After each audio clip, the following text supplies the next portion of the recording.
The game is What Remains of Edith Finch, an adventure title published in 2017 by Annapurna Pictures and developed by Giant Sparrow, most known for the Unfinished Swan, a PlayStation exclusive game that won 2 BAFTA awards.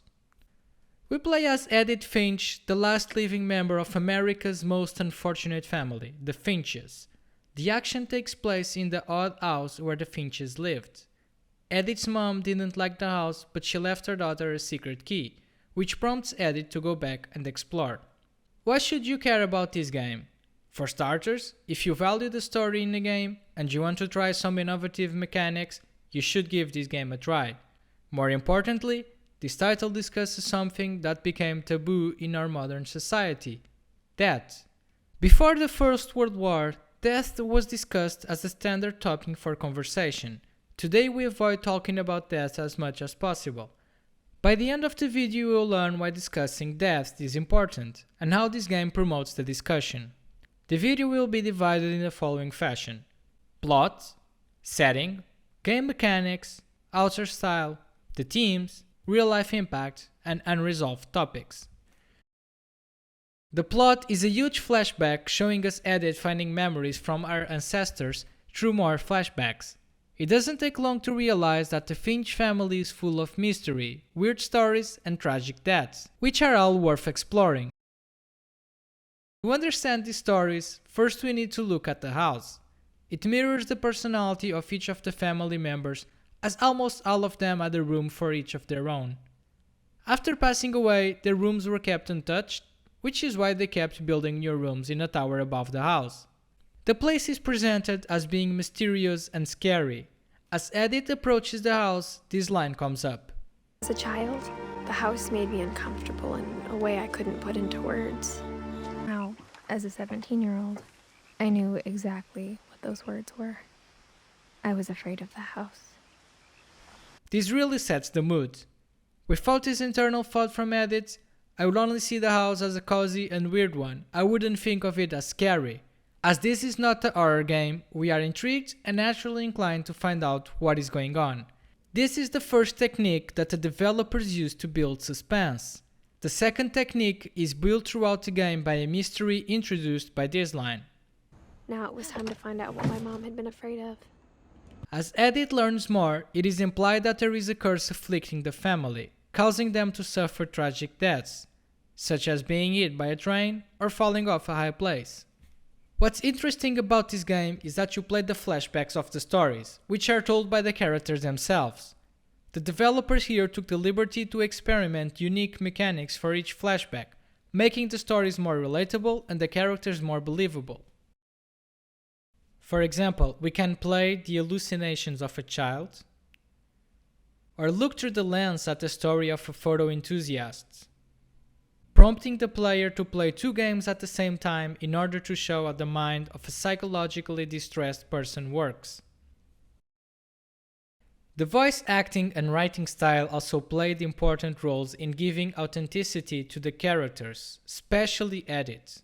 Her voice is mostly sad and resigned, and she uses lots of similes to convey different meanings to what we are seeing on screen. Like a smile with too many teeth. It was like a bomb had gone off, killing everyone but sparing the furniture. I felt like I'd stepped behind a painting. These similes confer the house an aura of surreal and mystery. But death is treated as something very real and clear. In the next segment, we'll look at the game's developers' attitude towards the subject of death.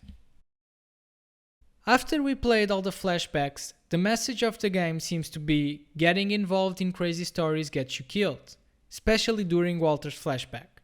He lived hiding in the basement for years and no harm came to him.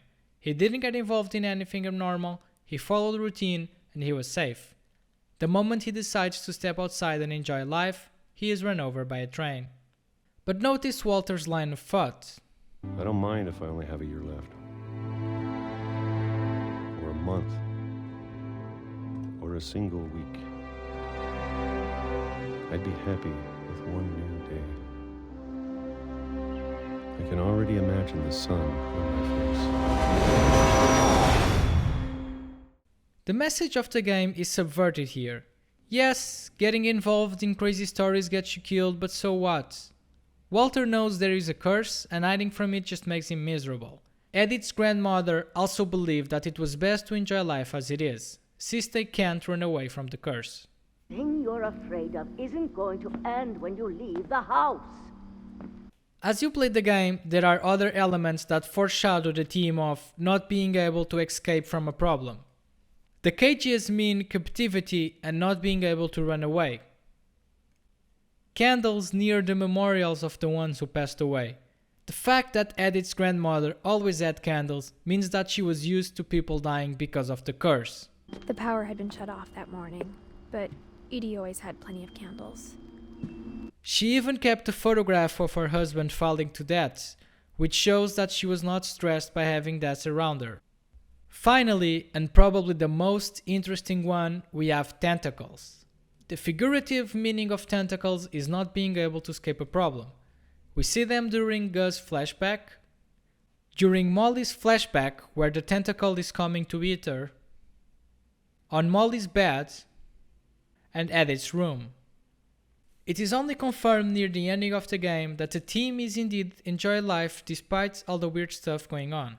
But as it is, I think the best we can do is try to open our eyes and appreciate how strange and brief all of this is. But I don't want you to be sad that I'm gone. I want you to be amazed that any of us ever had a chance to be here at all. Good luck.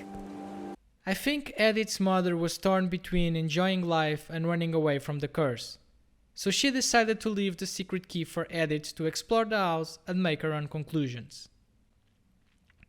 Another element that reinforces the theme of ignoring the curse is birds. They are heavily referenced in the game. Birds are a symbol of freedom. Edith's grandmother wanted the family to live their stories and ignore the curse. To be free as birds. Edith also wanted this, but as the last living member of the Finches, she was living a different type of conflict, whether to preserve the stories or bury the past. If she decided to hide the house from her future son, he would never know about the curse and would live a normal life. If she left the stories behind for him to read, the memories of the family would live on and the ghost of the curse would come to haunt him. In the end, she wasn't sure if it was the right thing to do, but she still leaves a journal for her son. While we are used to the rhetoric of enjoying life, we are not used to talking about death. We fear death, and we don't want to talk about it. In the late 19th century, where the average life expectancy was around 48, death was widely discussed. Back in the day, the family would take care of all the arrangements after a relative's passing. The funeral would take place in home, the family would clean and prepare the body.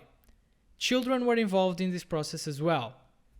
Today there are people who don't bring children to funerals and don't talk to them about death. The result is that children grow up not understanding and accepting death as being part of life. This game won't open people's eyes, but it's important that more communication media start approaching this topic. It's important to understand that our days in this world are counted since we are born, and that we shouldn't postpone our happiness or goals. Multiple times this game tells you that you will only realize this on your deathbed if you live fearing death.